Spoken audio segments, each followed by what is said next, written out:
I'm Stefan, the BMW DIY guy, and are you worried about injector deposits in your BMW? All right, y'all, so one of the most common complaints about direct injection motors is that you worry about your injectors on the inside getting clogged with carbon buildup over time. Not a big deal, but it also wasn't cheap either. Now, one of the best ways you can avoid that is by adding a catch can to your car that sits in line and helps pull out a lot of that moisture, whether it's oil or other condensates, out of the injection loop that goes back into your motor.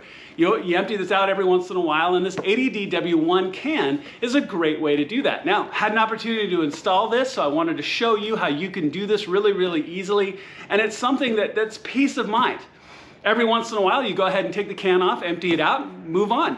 And it helps cut down on those deposits that could be affecting your motor and potentially avoid long-term issues.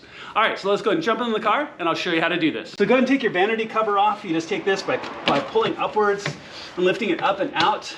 And it's on little rubber feet that sometimes can stick down. So if you look at these posts and if you see one of these rubber feet stuck behind, just pull it off and go ahead and put it back in your vanity cover.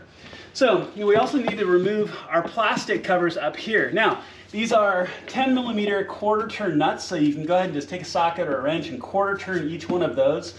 Now, a couple of cautions here really quick. Now, also, as you can tell, you've got your positive battery post here too. That would be a huge drag, okay? So go ahead and take these plastic rivets out, quarter turn these covers, take them both off, set them aside. Then we're gonna take our carbon strut bar off next.